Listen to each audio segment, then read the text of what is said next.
basic feed-in tariff design last time. This time we're going to go a bit more into detail and discuss some design options which are explicitly important for developing countries. So I saw that we have a lot of participants from all over the world again, from the comments in our chat room. So thank you very much for joining again, and I hope there will be a lot of useful information for you this time as well.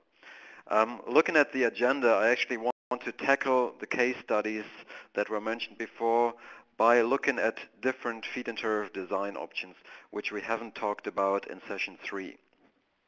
Specifically, I would like to look with you at feed-in tariff calculation methodologies, because of course, when you want to calculate or when you want to establish a feed-in tariff, getting the price right is one of the major difficulties and tasks that you have to fulfill. Then I would like to discuss a little bit feed-in tariff financing with you, capacity caps as they often exist in emerging economies and developing countries, and as from our point of view, as they also need to be implemented. And then also we want to take a look at some local content rules, because a lot of emerging economies and developing countries do not only want to profit from having green electricity in their country, but they also want to take profit of the additional macroeconomic benefits resulting from renewable energy promotion. So let's start by looking, first of all, again at the picture of feed-in tariff countries as of 2010, and as I mentioned already in the last session, from the now 70 jurisdictions with feed-in tariffs, half of them are now from emerging economies and developing countries. Just to repeat it very quickly from last session, when you talk about a feed-in tariff, or when I talk about a feed-in tariff, I require at least 3 basic design options. First of all, the purchase obligation. That means the grid operator or the utility needs to purchase all electricity independent from power demand. Then you normally have a fixed payment, and this is normally guaranteed over a long period of time. So today we're also going to talk about in how far you can actually fix this payment and what kind of calculation procedures you need to follow. So we're actually going to talk about feed-in tariff calculation first of all. When you look at it from a historic perspective, and I already mentioned this in the last session, that the first feed-in tariffs were actually already implemented in the 70s, 80s, and 90s. When you look at those feed-in tariffs, you will see that the costs or the tariffs that were offered to renewable energy producers were normally based on the avoided cost of conventional power generation. That means well, for instance, when you look at the first feed-in tariff in the United States under the PURPA Act, then utilities were obliged to purchase electricity from renewable energy producers being equal to the avoided cost of natural gas power plants. In Germany as well, there was a link to the retail electricity price. Therefore, there was indirectly a link to the cost of conventional power plants. The problem with this was, well, first of all, in many cases, the avoided cost of conventional power generation was often lower than the actual generation cost of renewable energy sources. So, for instance, in Germany, the first feed-in tariffs was not higher than 9 euro cents per kilowatt hour. And with this kind of tariff, at this moment of time, you were not able to support technologies like geothermal or like solar PV, which have and had a much higher generation costs. However, there were some technologies where the tariff level, the avoided cost tariff level, was actually sufficiently high in order to promote or to incentivize investment into those technologies. And these were usually hydropower technologies and wind energy technologies. Sometimes this avoided cost benchmark was even too high, so there was actually some considerable windfall profits for wind energy producers. And this is one of our major comments why you shouldn't use this avoided cost approach, because specifically in many developing countries, you have rather high avoided cost benchmarks When, for instance, in an African country you produce your electricity with diesel generators, then the benchmark that you have in the system is rather high. And when you then choose an avoided cost approach, then you might give renewable energy producers more money than they actually need for power generation. So even though this might be the easiest way to establish a tariff, we normally recommend not doing this, but instead really looking at the specific power generation costs of each technology. And when you look at developing countries today, you see, for instance, in Tanzania and Nicaragua, their feed-in tariff is still based on this avoided cost approach.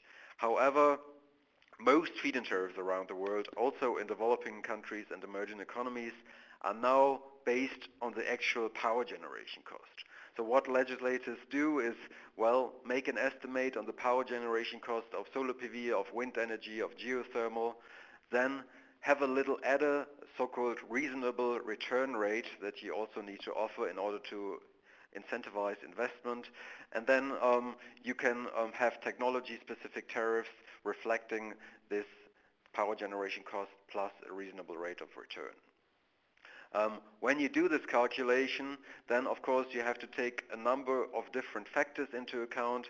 You have to look at the investment cost, material cost, capital cost, costs related to grid connection, costs related to administrative costs, for instance licensing procedures. Then you have to look at the operation and maintenance cost, and in some cases, in the case of biomass, biogas, and also waste to energy, you also have to look at the fuel costs. So these are just the very basic factors you need to take into account when you want to do tariff calculation for a feed-in tariff.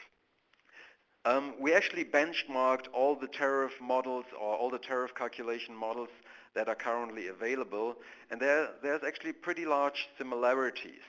Actually, when you look at it in detail, you see that probably 90% of the countries that have disclosed the tariff calculation methodology, because there are of course some countries which do not really reveal to the public in how far they end up with a certain tariff payment for renewables. But when you just look at the countries that have actually revealed the tariff calculation methodologies, the most used model for tariff calculation is the so-called discounted cash flow model. That means that you actually discount the present value, the estimated annual cash flows to the equity investor.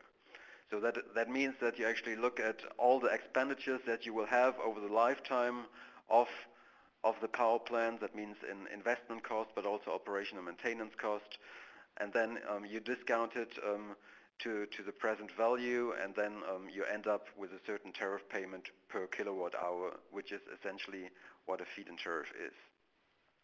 When you do this tariff calculation building approach, we've actually done it for several countries, including some developing countries. There are some goals. Well, the goal is first of all to reach an appropriate rate or an appropriate tariff level that is high enough to spur investment into renewable energies, but at the same time it shouldn't be too high in order not to generate too many windfall profits. So this is a basic challenge that you face as a legislator when you establish a when you establish a feed-in tariff. So there's of course some trade-offs that you need to balance. First of all, you want to have a rather easy to apply model in order to make it available for policymakers, and in order to also have outsiders understand the models that you're using. But on the other hand, you need to have a certain degree of complexity in order to really reflect all the cost components. I already mentioned some of them before. Then there's also the trade-off between a high level of representations versus a very detailed analysis. This means, well, when you want to have a feed-in tariff in your country, you might want to support 50 wind parks in your country just with one tariff level.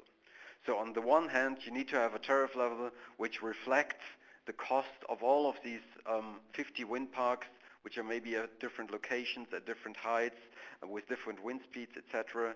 But on the other hand, you need a more or less detailed analysis in order to avoid windfall profits. We already discussed this in session 3, that many countries are now implemented location-specific tariffs for wind energy. That means that when you have very high wind speeds, you get a slightly lower tariff. And then there's, of course, the trade-off between the granularity of the whole tariff calculation model and then the time that you invest in creating this tariff calculation model. When you want to have a very detailed approach for tariff calculation, then this, of course, requires a lot of time, a lot of resources, and it might, in the end, not be as useful because under a feed-in tariff mechanism, and this has to be clear to all policymakers, you're not going as far into detail when you do the calculation for a power plant as if you would do it for just one single power plant. So this is something you really need to understand, that the tariff calculation methodology for feed-in tariffs is normally less detailed than the models you might know as a project developer for calculating the costs that you might face in the future. Looking at the next slide, there's some of the aspects I want to mention when you do the tariff calculation. First of all, I mentioned that you normally target a certain rate of return. When you benchmark the European feed-in tariffs, then you see that normally the targeted rate of return on equity ranges from 5 to 9%. This is sometimes also differentiated according to the technologies, but this is the usual range of IRR. However, when we developed feed-in tariffs for developing countries, it became soon very clear that the targeted IRR needs to be higher because there are certain risks which investors want to see covered. So when you benchmark emerging economies and developing countries, then the targeted IRR can be as high as 20%, and this is especially the case in African countries where we have done some advice.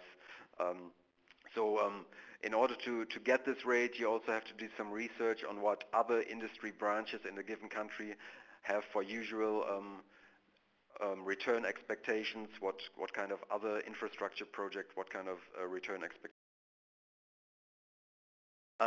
There's also the difficulty of public investment or private investment, because in a lot of emerging economies and developing countries you see monopolists which are normally publicly owned, and then you have a niche market for independent power producers.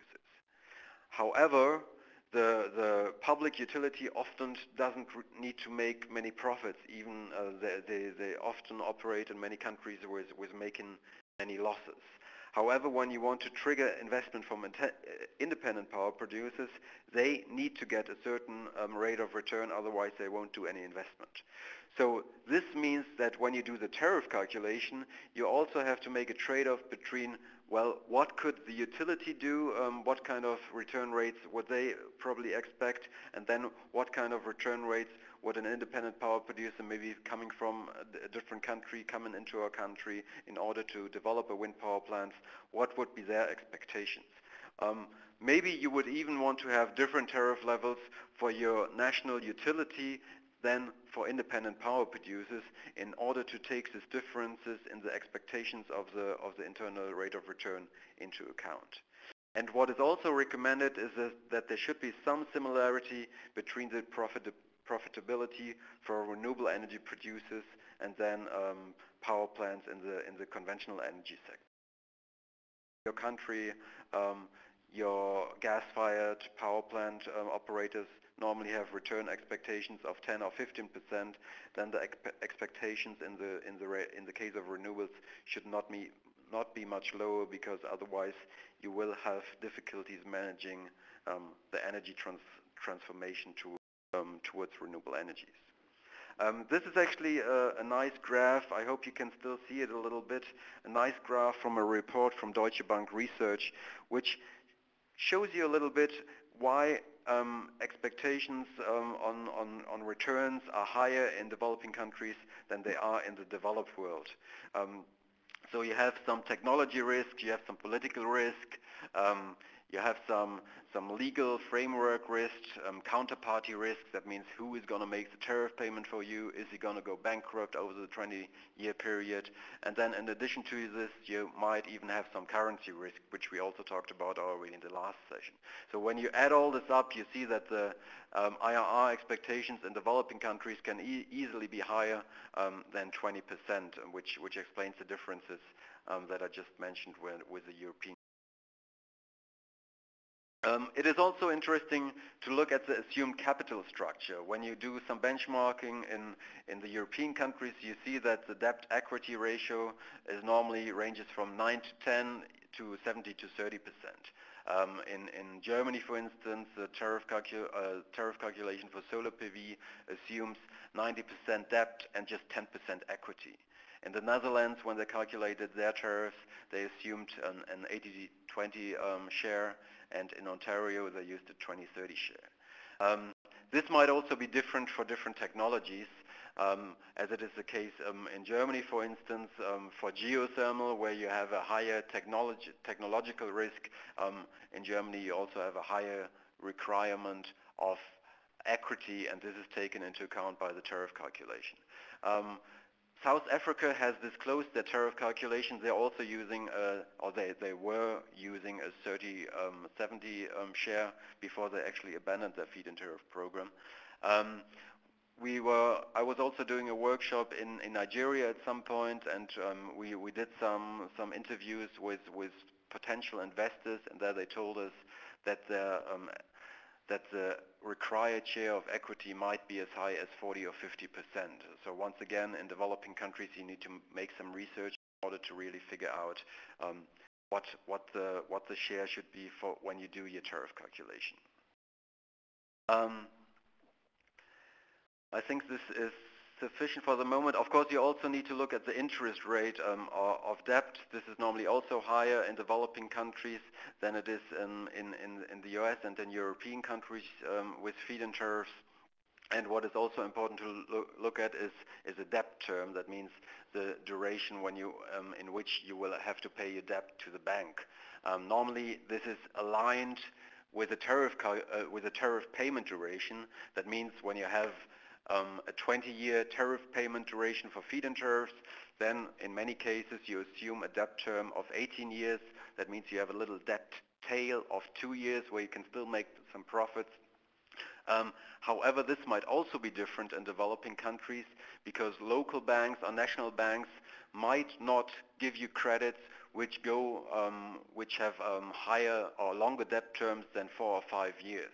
So then either you have to finance a project with some international banks, or you have to take this into account when calculating.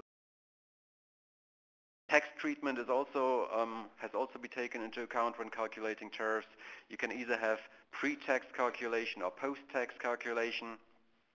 Pre-tax calculation means that you actually take all the advantages and disadvantages from the national taxation scheme into account. So when you have some tax benefits or some tax burdens, you try to reflect this in your tariff calculation model, and by those means you further try to reduce windfall profits. However, some countries like Malaysia and Germany, they have decided to use a post-tax feed-in tariff calculation because they figured that under a feed-in tariff you have so many different types of investors, be it private persons, be it small and medium-sized companies, utilities, farmers, etc. So all of them are actually subject to different tax burdens and tax benefits, and therefore it's very difficult to take this into account, so they simply decided not to take taxes into account at all when calculating tariffs. So this is one decision you need to make when you calculate tariff payments. Then we already talked about inflation indexation. This also needs to be taken into account when you do the tariff calculation. As mentioned already in session 3, when you guarantee the tariff payment over a long period of time, you normally should index a certain part of the tariff payment to inflation. And this normally refers to the operation and maintenance costs of the total project cost. So when you have a wind power project, for instance, you can assume that 15 to 20% of the total project costs are related to operation and maintenance. So you see that in many countries, this share of the tariff payment is also indexed to the inflation rate. Here's an interesting example from South Africa. As you know, South Africa already proposed to implement a feed-in tariff in 2009. Then they wanted to implement it in early 2011 before they actually decided not to implement a feed-in tariff and move towards an auctioning mechanism, a tender mechanism in March, April 2011. However, before they decided to move to another support instruments, they published their financial assumptions for tariff calculation, which I think is very interesting, comparing 2009, which was still at the end of, or in the midst of the global financial crisis, with their data from 2011. So you can also see in this case, for instance, that the cost of debt in both years considerably went down in just 2 years' time. And this, of course, has a large effect then on the tariff calculation that you need to do and on the tariff payment that you guarantee. At the same time, you can see as well, you see the debt-equity ratio remains the same.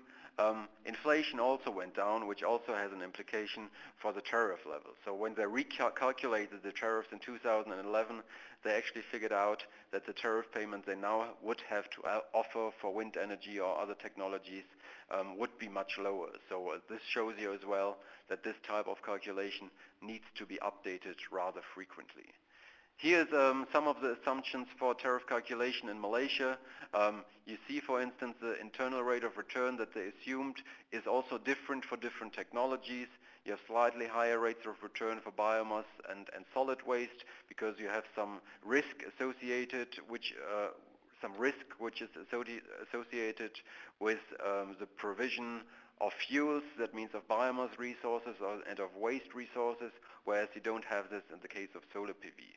And you also see that in the case of biomass and solid waste, the simple payback period is smaller than in the case of solar PV. Actually, the feed-in tariff for biomass and solar and solid waste in Malaysia is only guaranteed for 15 years. For solar PV, it's guaranteed for 21 years. And this is also because it is rather difficult to make long-term contracts for resources, that means for biomass resources, and therefore they have decided to choose a shorter payment duration for tariffs and also a shorter payback period. Maybe this is also an interesting point to look at, the operation and maintenance costs.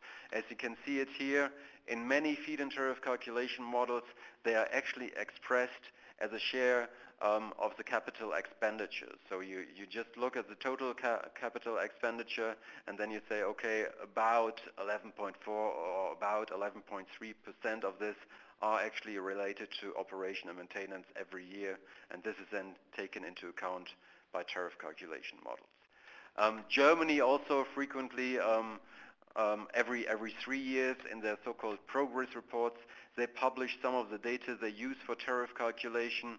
Just to have a short look at this, you see, for instance, here the debt equity share in the case of onshore wind energy in Germany.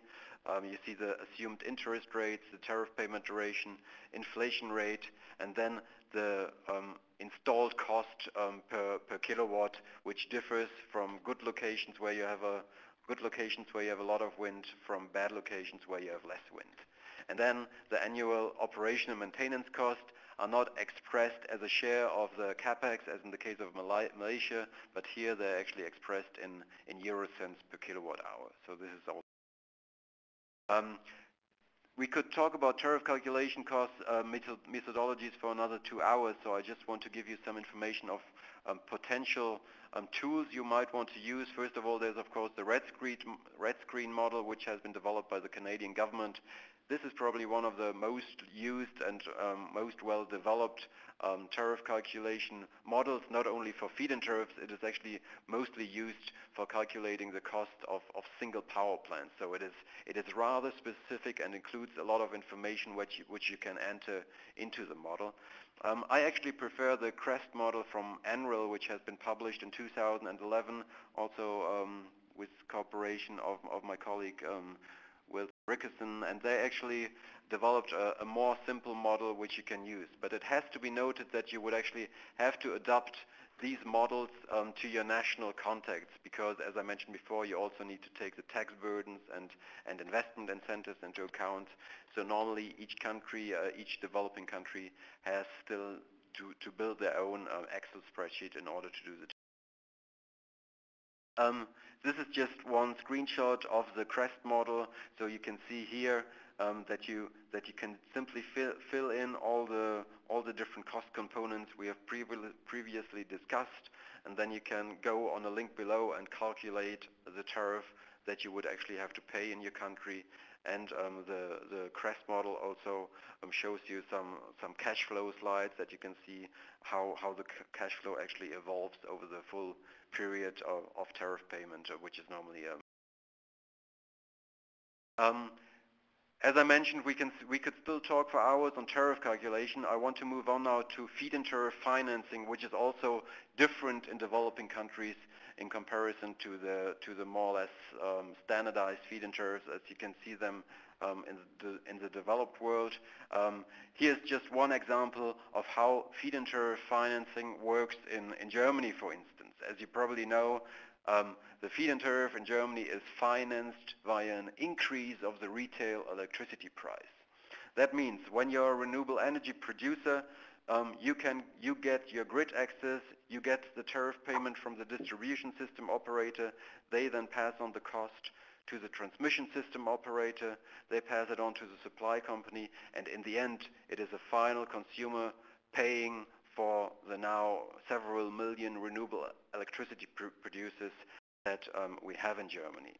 So that means that for the moment, for instance, as a final electricity consumer in Germany, you pay about 25 euro cents per kilowatt hour, and out of this 25 cents, 3.5 cents are actually used for financing all the renewable energy power plants in the country. So increasing the retail electricity price is often very difficult in emerging economies and developing countries because, first of all, you have very low electricity costs in order to also have your poorer citizens profit from the services, and there's often little acceptance of electricity price increases, which are especially sensitive when elections are coming up, which is normally delaying feed-in tariffs in a lot of developing countries because this financing mechanism is very hard to establish. In addition to this, you have subsidies for conventional power, you have the non-internalization of the negative external costs of conventional power, and this then leads to artificially low electricity prices, which result in a very high cost differences with renewable energy sources. So that means when you support renewable electricity in a developing country which has an electricity price of only $3, it of course makes a huge difference when all of a sudden you support a solar PV system which costs you 25 cents per kilowatt hour. So you have to remember that when you have these huge cost differences, any kind of support will have a higher impact on the retail electricity price than it might have in European countries. Therefore, you might want to come up with alternative financing mechanisms for your feed-in tariffs. For instance, Taiwan has now established a model where they actually combine a small increase of the retail electricity price with some additional incomes that they get from a tax on conventionally produced electricity. So that means that all coal-fired and nuclear power producers in Taiwan now have to pay a little tax, and this money is taken and put into the Renewable Energy Fund. And this Renewable Energy Fund is then used in order to make the feed-in tariff payment for the different renewable energy producers in the country. See that by this way you can actually reduce the additional increase of the retail electricity price because you also get some money from other sources. It was also considered in other countries, for instance in Malaysia, to take some of the money that you make from exporting oil or from exporting gas to other countries, to take this money, put it into a renewable energy fund, and then include this into financing feed-in tariffs. But I still don't know of any country who is really doing this. There's a few countries working on this kind of financing mechanism. When you look at Malaysia, you see, well, here as well, they had a very minor increase of the retail electricity price, just 1%. And with this money, they were actually only able to support a certain share of renewable energy projects. So they were actually also establishing this feed-in tariff fund, and here you can see estimates on how this fund would build up until 2030, and then the feed-in tariff program would stop, and you could still make the tariff payment for all the remaining projects, which are guaranteed the tariff payment for 21 years, as you remember. And this way, you can guarantee that all the project developers which become eligible for a project actually get their tariff payment as they have been promised under the feed-in tariff mechanism.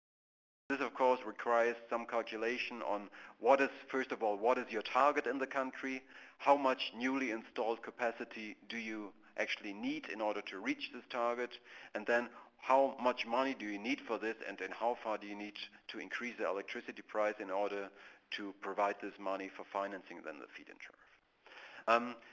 I mentioned this already last time, that one of the disadvantages of the feed-in tariff is that you first of all accumulate quite a lot of obligations of tariff payment, because since you guarantee tariff payment normally for 15 to 20 years, that means in Germany, for instance, the feed-in tariff has started in the 1990s. It really started to take off in 2000. That means all the projects that accumulate over this period of time still need to be financed via the increase of the retail electricity price. And therefore, you can see that in Germany, it is still expected that the additional cost for the final consumer is expected to go up over the next couple of years. But then you will see a lot of the early renewable energy producers, which wind power plants, for instance, that have been connected in the 1990s, they will drop out of the feed-in tariff system, and then the total burden, the total additional burden on the final electricity consumer will go down. Just to mention this very shortly, you might have heard of the Get Fit concept, which was developed by Deutsche Bank Research and several other research institutes, including our American sister company, Meister Consultants. This is just one idea in how far you could design future international carbon rules in order to take some of the money that might come, for instance, from the Green Climate Fund in order to promote feed-in tariff programs in developing countries. Just to show you very quickly, this would mean that you would actually get some money from international sponsors which go into the Get Fit program, and then the ratepayer, there would be no more increase of the retail electricity price. The ratepayer would only pay their normal electricity bill. This would mean that they only pay the avoided costs. The local community only pays the avoided costs to the independent power producer, and everything which actually goes above the avoided cost could then be paid by this international feed-in tariff program. However, I have to say that this is still something being developed, something being considered, but I would not build any feed-in tariff at the moment in a developing country hoping that this might happen someday. So it is really recommended that you, when you want to establish a feed-in tariff, try to look for a financing mechanism which already works today and don't rely on any outcome of future climate negotiations. Well, we already talked about this, that when you have financing which you're not going to do, or where you cannot increase the retail electricity price indefinitely, you probably have to limit, or you definitely have to limit the growth of the renewable electricity sector. And this is what you normally do via capacity caps. So they might be necessary in order to control the costs. For instance, you could say we only guarantee the tariff payment, feed-in tariff payment, for the first 400 megawatt of wind energy, the first 100 megawatt of geothermal, the first 50 megawatt of solar PV, and everyone who comes afterwards is not going to get the tariff payment anymore, and by those means you can actually control the total cost. Of course, if this is your approach, you have to define on the application process. Normally you have the first come, first served principle. That means once you submit all the necessary documents for your application, you're in the queue, and if you're early enough in the queue, then you're actually eligible for the tariff payment. I think a very interesting approach has been chosen by Malaysia, that all of this is actually done online, so you submit all your documents online, you apply for the feed-in tariff model online, also in order to avoid fraud and corruption in the country. And I think this is a very interesting approach also for other emerging economies and development. Here just one example from Kenya. When they first established their feed-in tariff in 2009, they said, okay, we only guarantee this tariff payment for the first 150 megawatt of wind energy, 200 megawatt of biomass, 150 megawatt of hydropower. Talking about Kenya, I just want to make sure that we all at the same page. Actually, the feed-in tariff in Kenya is not a real feed-in tariff, because the Kenyan legislator has said, we guarantee you for wind hour projects up to $9 per kilowatt hour. However, when you have a feed-in tariff, you would need to say, we guarantee you at least, or we guarantee you a fixed $0.9 per kilowatt hour. If you just say up to $9 per kilowatt hour, that means that there still needs to be some negotiations with each and every single power producer in order to really determine how much they get. Maybe they get 8.5, maybe they get 8.2. So the whole idea of the feed-in tariff, just to remember you of that, is to say, okay, you have a fixed tariff payment which is guaranteed, and you don't need to negotiate this on a bilateral basis. However, this is something you have to take into consideration as well when you live in a small developing country and you know that maybe you only have 2 sites available for a wind park.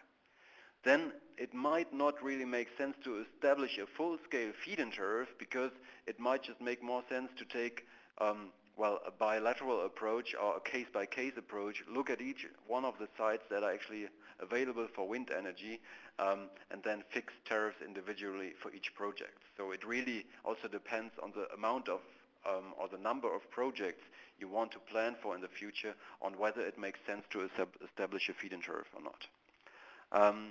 Just to show you another way of capping feed-in tariffs, in Ecuador, for instance, the tariff payment was capped at 2% of the installed capacity. So they were saying once new renewable energy sources reach 2% of the total installed capacity, the tariff payment for every other power generation plant will stop. So no more newly installed renewable capacity will be eligible for tariff payment.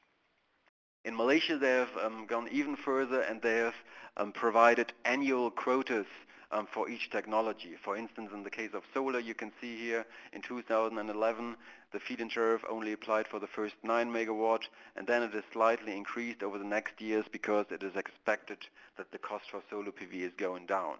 And combining all the technologies, you will see that they will actually manage to reach the target of 5.5% new renewable energy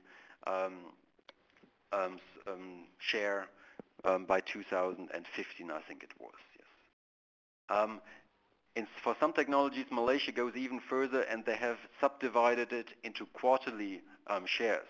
So for instance, when you see 9 megawatt here in 2011, then at least they had planned to do so. They wanted to subdivide it into quarterly shares, so that every 3 months you have 2.5 megawatt being given away under the feed-in tariff scheme. This only makes sense for solar PV. It doesn't really make too much sense for the other technologies, and I think this approach was also abandoned in Malaysia then. We of course have to look at some of the disadvantages. One of the biggest disadvantages of capped renewable energy markets is of course the stop-and-go investment, because once you reach your target and the tariff payment will then come to an end, this sometimes meant as well that the entire national industry did not have any new projects anymore, where they there's some problems with the sound at the moment. Do you hear that? I think it's better now.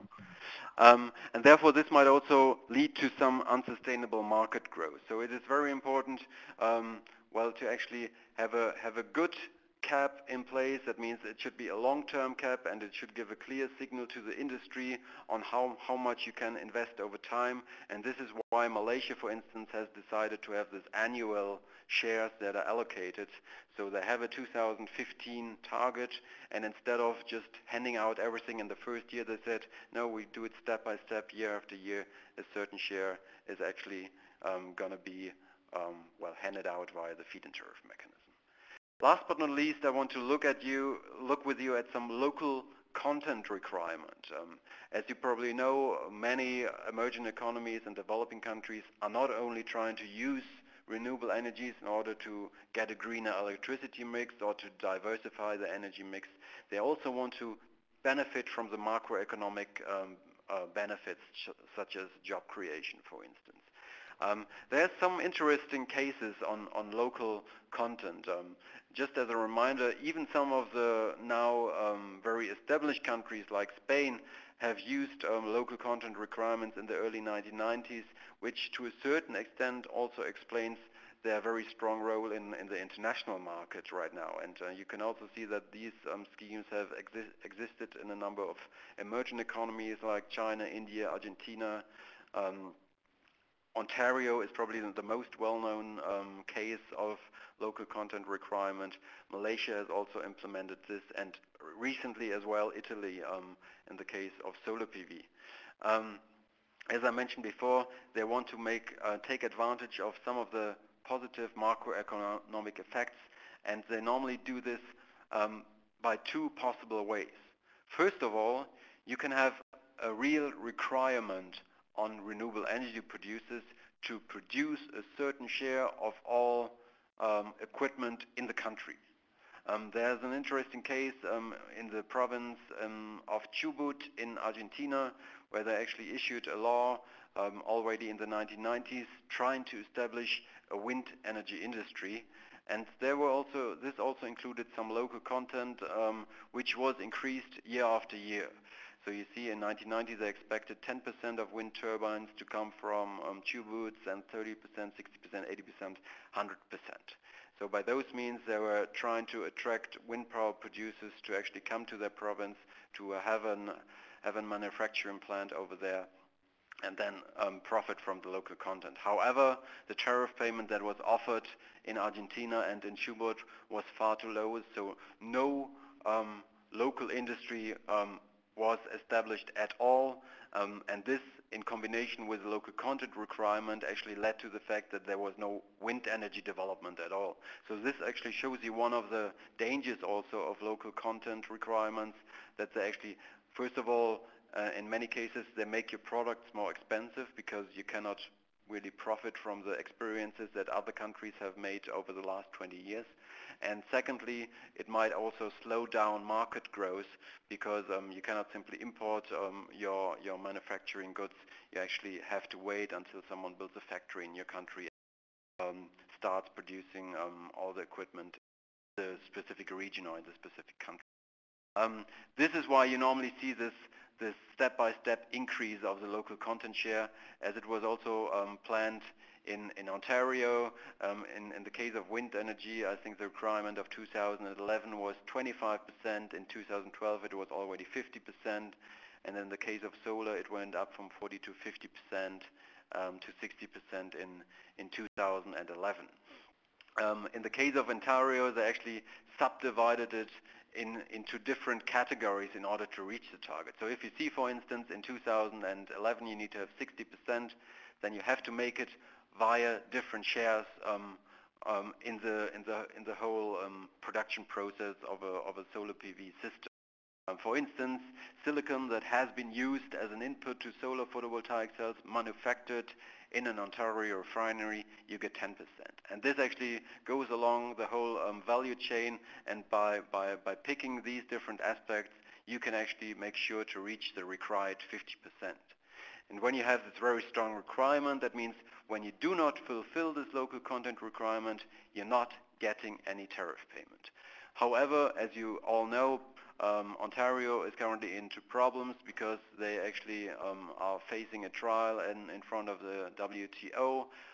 The European Union and Japan were both upset about the fact that Canada, the province of Ontario, was trying to promote its national or local industry by restricting other companies, international companies, to coming to their country in order to sell their solar PV systems, for instance. Therefore, some emerging economies and developing countries are now choosing a slightly different approach. That means they offer an additional adder for equipment that has been produced nationally. So that means that even if you don't have any local content, you're still eligible for the tariff payment. However, the tariff payment you get is slightly lower than if you actually have some local content available. Here just one slide showing you the tariff payment for solar PV in Malaysia. You see that there's a basic tariff payment that you get of 123 ringgit cents per kilowatt hour, which is about 28 euro cents, or 35 US dollar cents. And then you can actually see here in the red line that for locally manufactured or assembled solar photovoltaic modules or solar inverters, you get a very small tariff increase in order to actually incentivize the installers of solar PV products to use goods that actually have been manufactured in Malaysia. And from my knowledge, Malaysia has still not seen any conflict with WTO rules, and it is not fully clear in how far developing countries would face the same kind of law cases as Ontario is currently facing this with. Just a very last slide on worst practice, because I still wanted to make sure to include some of the examples which you have to keep in mind when designing a feed-in tariffs, where you should not follow what other countries have done wrong. First of all, well, I mentioned the case of Argentina already, where you might go through the whole policy-making process of establishing a feed-in tariff, which might sometimes take you 2 or 3 years, and then there's actually no political willingness to have tariffs which allow for investment, so to have tariffs which actually offer your investors a reasonable rate of return. So we always say a low tariff is like no tariff, so rather shoot for a small feed-in tariff program which has a capacity cap, maybe let it be limited, but make sure that the tariff payment that you get is sufficient to get any investment done, because otherwise the whole challenge of getting this feed-in tariff legislation through Parliament is actually not worth a while. Equally bad are unnecessarily high tariffs. We already looked at this in the last session, that in the case of solar PV in Spain in 2007 and 2008, and 1 year later in the Czech Republic, this very high tariff actually led to speculations in the sector. So not only power producers wanted to come to the sector, but also just people trying to invest money came to the renewable energy sector. This speculation led to a bubble, and then it destabilized the entire support instrument. We also talked about tariff payment duration. Don't go for short tariff payment durations. I know that some developing countries are still doing this, including some provinces in India that, for instance, as a solar PV producer, you only get guaranteed a tariff for 4 years. However, this will not be sufficient to get a credit from your bank, because you don't have the sufficient of investment security, etc., as we've discussed it last time. One last aspect which we haven't talked about is site-specific tariff payments. This was also a problem that you saw in Spain, that smaller scale projects were getting much higher tariffs than larger scale projects. It was the tariff for solar PV was twice as high. And as I've discussed it with you last time, this led to the fact that there was a lot of investment in very small scale systems, even though they were sometimes connected to each other, making up one big system. Tariff payment, these investors were profiting from the very high tariff. It is recommended to have some tariff differentiation according to the size of the power plant, but not huge differences. I wrote, or I co-authored 2 books on feed-in tariffs. Here's just the links to this. One is forthcoming in spring at Ashgate. The other one is the already mentioned Feed-in Tariff Handbook. I also want to mention to you the Future Policy website from the World Future Council. They actually have one section when you just click on renewable energies. There you find a lot of information about feed-in tariff design, articles on feed-in tariffs, links to the actual primary legislation in all 50 countries. So I think this might be very useful for you to look at this. This was actually my presentation for the time being, and now I hope you have a lot of questions which we can discuss, or at least I read them to you and then I tell you the answer. Much for your attention. Okay, thank you very much, David, for this interesting presentation. So, we can probably go ahead with the questions. So, feel free to start reading by your own. I think there are some which are more comments or just questions about presentation, availability of slides. So housekeeping announcement, slides are already available in the website of Leonardo Energy. So in the lower right corner you will find the link to download the presentation. A recording of this session will be available in a few hours. David, you can read the questions, and then when you find something relevant, you can go ahead. Thank you. Well, thank you very much. Actually, the first questions have now been answered, so I go to Xavier's question. I read it to you. He asked, is there a way, is it desirable to reduce risk of default for investors in developing countries by backing feed-in tariffs with international funding schemes? This is actually a very good question, because this is often a problem that you don't really have a credit-worthy counterpart. This is how we term it. That means that normally when you get your tariff payment over a long period of time, a certain institution, let it be the grid operator or let it be any other institution, maybe the utility, is then obliged to make you the tariff payment every month. However, if this institution itself is in deep financial trouble, then this might actually lead to problems in financing these projects. So there's actually some ideas around how to finance or how to support feed-in tariffs in developing countries with additional backup from international institutions. For instance, having some guarantees from international donors, from international development banks, which guarantee you, for instance, if the counterpart goes bankrupt, they will actually fill the gap and still guarantee you the tariff payment. So I think this is often very crucial, especially in feed-in tariff countries, or in countries with a lot of financial and political risk, to have this backup from international institutions. This was the first question. There's another question from Xavier about capacity caps. He actually asks about the capacity cap, would it be better to have a decrease of tariff above a certain cap than no more FIT at all? So this actually means that once you reach, for instance, 100 megawatt of installed wind energy, the policymaker could decide to reduce the tariff payment from, let's say, $8 per kilowatt hour to $7 per kilowatt hour. I wouldn't really recommend this approach, because when you fix these $8 per kilowatt hour, this should actually be based on a very solid tariff calculation approach targeting a certain rate of return. And if you've done your calculation right, this would actually mean that when you reduce it to $0.07 per kilowatt hour, there would be no more interest of investing, because then you would not have any profitability, any project profitability anymore.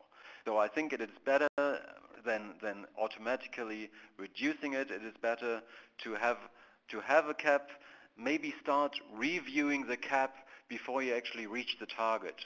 This was actually one of the good policy innovations of the Spanish feed-in tariff in 2007, that they were actually saying, once you reach a certain share of the target, which we have for 2010, we already start reviewing this cap. As you know, the whole policy-making process sometimes takes 2 or 3 years. However, when you say we already start this reviewing process 1 or 2 years before we actually reach this cap, this would give us enough time to have a policy available once the market comes to a standstill, and then we can continue maybe with a new cap or with a new tariff level. So this would be the approach I would prefer than just reducing it by a certain.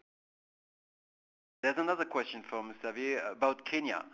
Has there been any renewable energy technology project effectively funded by the FIT? Well, first of all, as I mentioned before, the Kenyan support mechanism is not really a feed-in tariff because it only guarantees maximum tariffs but not minimum tariffs. So it actually has to be found out either via competitive bidding or via bilateral negotiations what tariffs you actually get. And I am aware of the fact that a number of wind power projects is currently being developed in Kenya. So from my understanding, they have already agreed on a feed-in tariff level, which is then below the $0.09 I've mentioned before, and they're already they're already in the planning process and start building these wind power projects soon. So yes, it's had some effect on the renewable energy. There's also a question from Seth. If you were to seek to determine a project-specific tariff, what would the calculation criteria be?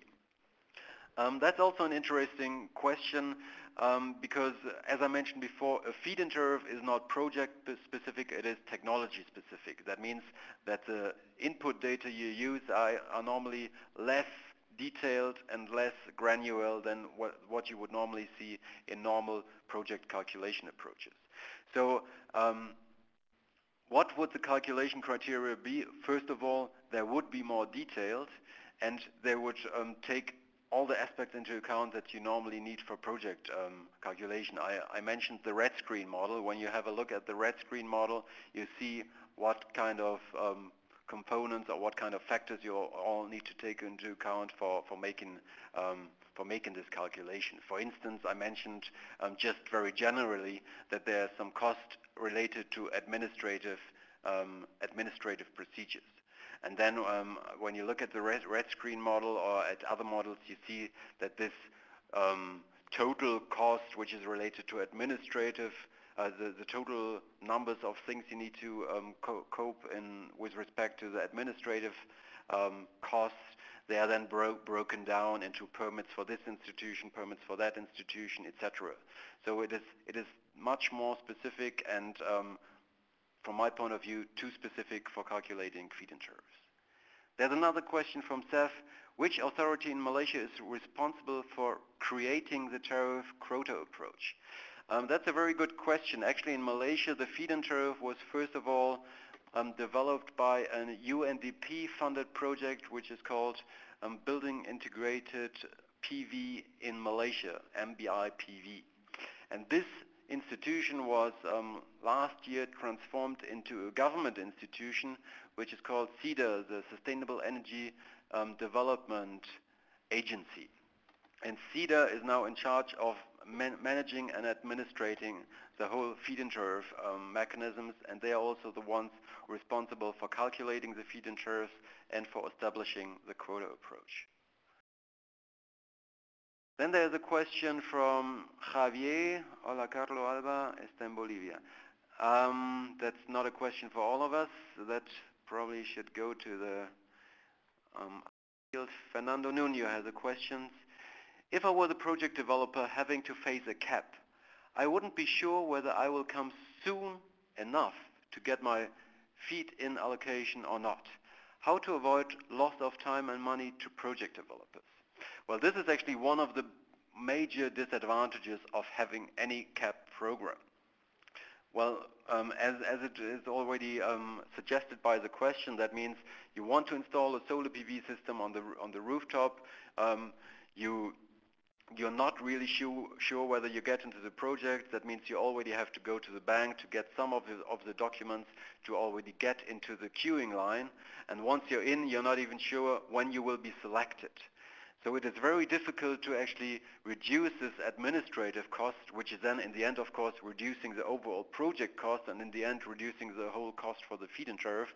It is very difficult to reduce this cost and to reduce the time and money spent for project developers. So normally what you see is a 2 or 3 step approach that in order to get into the queue, you already have to submit a certain desk of deliverables, a certain amount of bank guarantees and of other documents you need, and then once you're accepted for the feed-in tariff program, then you have a certain amount of time to deliver the rest of the documents you need for being fully accepted. So you normally see a 2-step approach, which is somehow trying to limit the cost and the time invested by project developers for first of all getting into the line. But you cannot fully avoid this. Then there's another question from Fernando. International sponsors, who are they? Developed countries needing to offset CO2 emissions, for instance?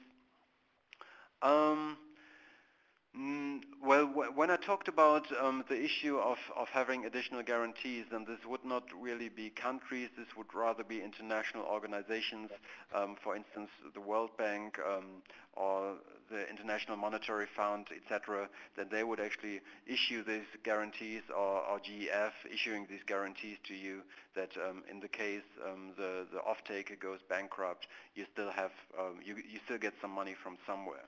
So it's not really countries or companies from the developed world. This is then rather in the case of the CDM mechanism. This would also be an interesting point to discuss, actually how you do the tariff calculation in combination with the CDM mechanism. There are some countries taking the potential additional revenues from CDM projects into account when doing the tariff calculation, and other countries that say, okay, if our project developer makes additional money with CDM credits, then it's good for them. We don't really know how to calculate it. We don't really know how long the CDM will actually exist in the future, so we cannot take this into account. Is this a question from Vladimir? Then there is Ontario. They have announced a review in October and will impose tariff retroactively for people who have applied before but didn't receive contract, and the tariff were not even announced yet. I think that was more a comment. Where's the next question? Oh, there's one from Fernando again. Oh no, there's one from Will. Fernando, another issue is how to introduce subsidies in high, poorest and unequal societies. How about the ethical issue? Well, there's always an ethical issue, not even in the poorest countries. You actually see this debate coming up in a number of European countries, for instance in Germany, that for instance, well, you have an average electricity price increase of 3.5 euro cents per kilowatt hour. However, everybody has to pay for it. However, the people actually installing a solar PV system on their rooftop, they are normally the people that have an additional amount of money on their bank account, and they probably even have their own house where they can easily install a solar PV system. So there's some people arguing that by having a feed-in tariff in place, you're actually creating some injustices in your society, because you're transferring money from the very poor who need to pay electricity to the very rich. There's also been a similar discussion in Malaysia when the feed-in tariff was implemented. They were also saying, no, the solar PV feed-in tariff will only benefit the rich and the poor have to pay. So in order to tackle this argument, the Malaysian feed-in tariff, or the Malaysian feed-in tariff design, is in a way that the poorest people of the country do not have to contribute to financing the feed-in tariff. They actually are exempt. That means that the electricity tariffs in Malaysia are actually dependent on how much electricity you consume. So for the first 200 kilowatt hours per year, I think that is, there was not this 1% increase for financing the feed-in tariff, and this way you could assure that the poorest people are actually not financing the feed-in tariff, but it is rather the middle class and the rich people financing it. Then there's another question from Xavier. Shell could feed-in tariffs cover the cost of connection, so developers would do the connection themselves? That's a very good question. I quickly mentioned this when I talked about different factors that you have to take into account when calculating tariff payments. And one of the factors is cost related to grid connection. I'm sure that you're aware of the fact that there's different grid connection charging methodologies. That means there's different ways of actually separating the costs that you have for grid connection between the grid operator and the project developer. In many European countries, you now have a shallow connection charging approach. That means that the renewable energy producer only has to pay for the connection line to the already existing electricity grid. And in case there's any requirement for grid upgrades, then this has to be paid by the grid operator. However, in most developing countries, you still see a deep connection charging approach. That means that once you want to connect to the electricity grid, you actually have to pay for both, for connecting to the already existing grid and also for potentially upgrading the existing grid. And this can be very expensive. This might, in the case of wind energy, this can easily be 20-25% of your total project cost. So it is very important when you do this tariff calculation to first of all analyze what kind of grid connection cost sharing methodology do we have in the country.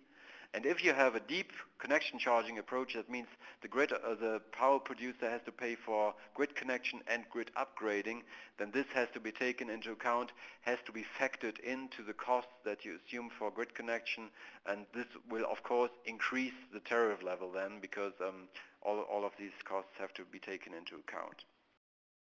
However, we normally suggest to policymakers to move from a deep connection charging approach to a shallow connection charging approach to really separate investment in infrastructure from investment in power generation.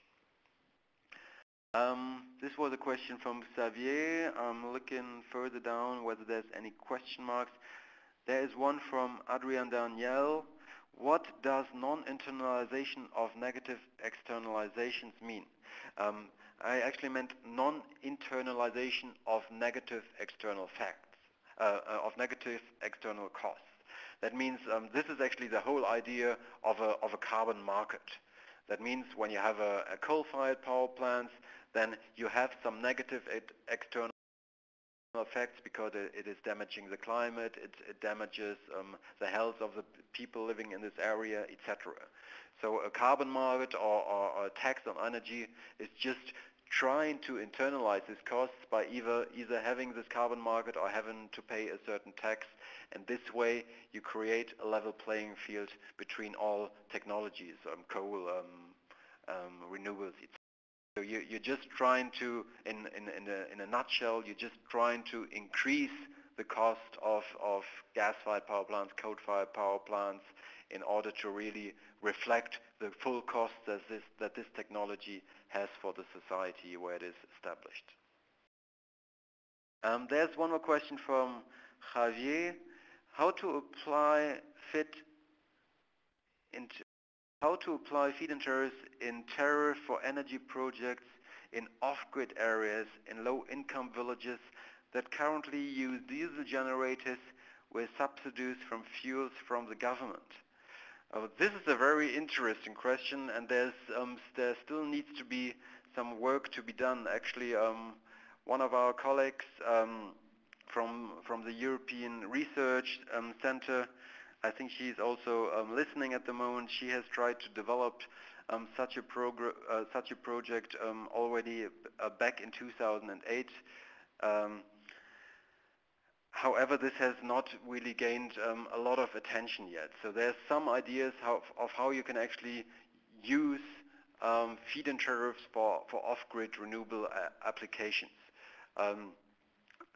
This is still another way of organizing the financing streams of a feed-in tariff mechanism. You could, for instance, imagine a small-scale electricity grid, a mini grid in an African village, where you have solar PV system or a small wind plant and a diesel generator operating together.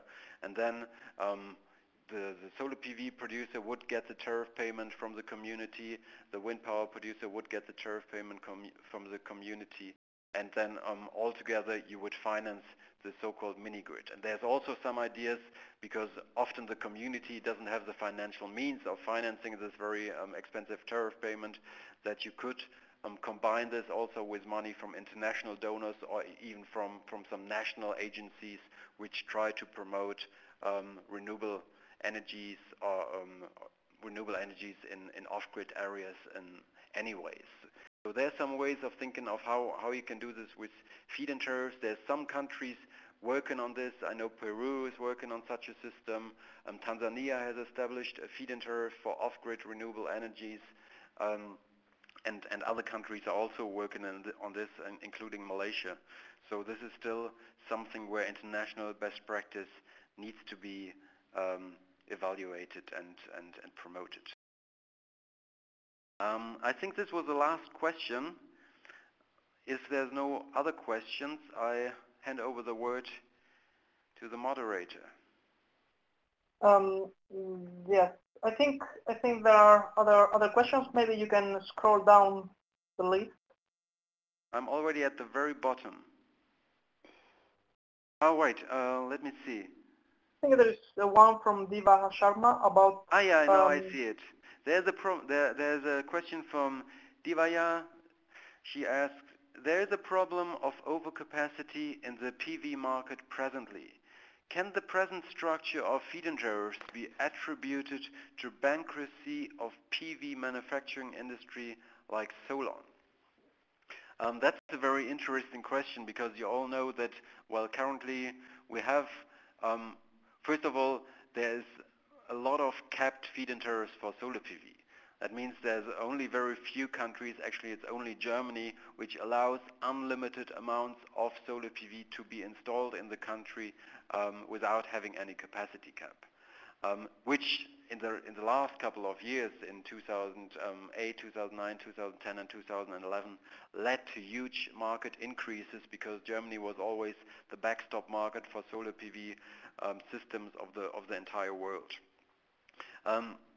So this overcapacity is definitely a problem in the case of Germany, because manufacturers just try to sell their products into the German market, even though they're not making a lot of money with it. They're just trying to get rid of their equipment, and therefore the German market once again last year had about 7.5 gigawatt newly installed capacity, which is about 4 gigawatt more than what is actually targeted by the government.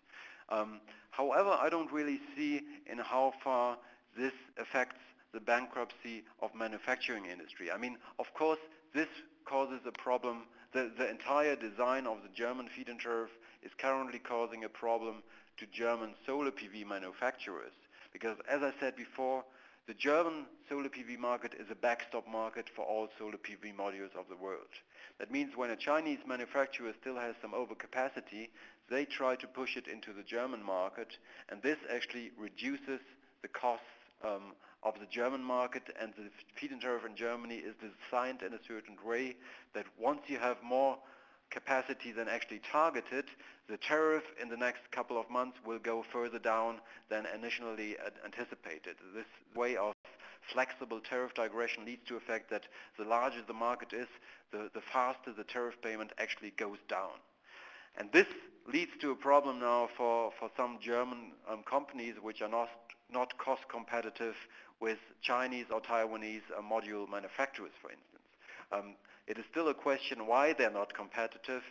Some people say, or some people argue, they're not competitive because they have done some management problems in the past, but there's also some indications that the Chinese module manufacturers, to a certain extent at least, profit from special loans that are given out by Chinese banks and additional subsidies that are granted by the Chinese government. So as you also know, the American government the Americans now sue China for not creating an equal playing field in the case of solar PV And there's also some European companies, including German companies, arguing in the same way.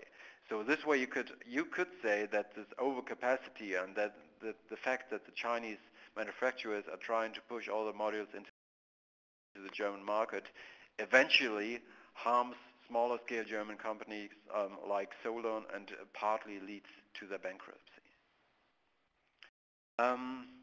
There's another question from Xavier. Javier is asking, is there some methodology to evaluate the social and economic benefits of promoting renewable energy projects to replace diesel generator systems in off-grid areas? There is actually some studies that have been done. There you would also have to look at the research of the Joint Research Center that they have done on feed-in tariffs for off-grid areas. There's also some studies done by SMA, the inverter company. They have done some studies on the costs and benefits of solar PV in off-grid areas. What kind of benefits do you have? What is actually the benchmark with diesel generators when you take a full lifetime assessment? So there is definitely some studies.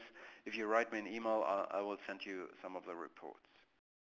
Then there's a last question from Hans. In your view, do you think that it is good for a developing country to engage in additional costs of FITs? Which would be the concrete benefits? First of all, it has to be clear that not all feed-in tariffs lead to additional costs. When Kenya, for instance, implemented their feed-in tariffs, they did a cost comparison between producing electricity from diesel generators with producing electricity from biomass, hydropower, or wind energy, and they figured out that producing electricity from these three technologies, which are now supported under the feed-in tariff, is actually a net benefit for them. So it's actually reducing the electricity price. So this might happen. It is always a matter of the benchmark that you have in a given country. However, there are some countries, for instance, in Malaysia, you have subsidized electricity prices. You also want to support solar PV, so there's a rather large cost gap between the electricity or between the wholesale market price or the cost for conventional energy generation and renewable. In this case, I always say focused on the least cost options of renewable energy first, and then maybe at a later stage you might want to promote also other technologies. For instance, wind energy. The leading countries in wind energy are now China and India, and this is partly due to the fact that other countries like Germany, Denmark, and Spain have already promoted wind energy in the 1990s, bringing down the costs. And I think that a similar story, I told the same story already in session 3. I think a similar story will happen in the case of solar PV. You will see the costs going down further in the next couple of years, and then in a couple of years' time, developing countries will have the opportunity to actually engage in the solar PV business massively as well, because costs will have come down and they will then be competitive or cost competitive with their conventional sources of electricity. So my general recommendation would be, yes, support renewable energy, take the low-cost technologies first of all, or especially focus on them, as I've shown you in the case of Malaysia, for instance. They start on a very small scale on supporting solar PV, but they will increase it in the future once the costs come down.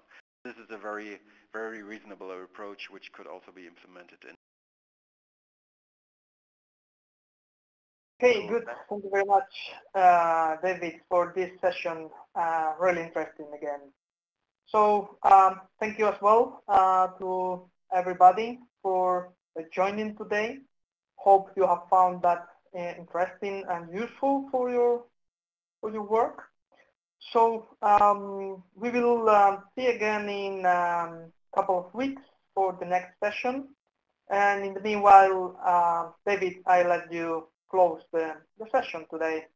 All right. Well, thank you very much for listening. I'm really excited about this webinar, and I find it really inspiring that so many people from all around the world are interested in this topic. So I hope we can all keep in touch and try to make this world a better place.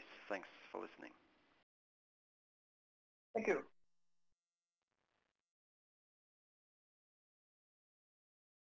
Okay, so okay, All right. so now audio is not broadcasted.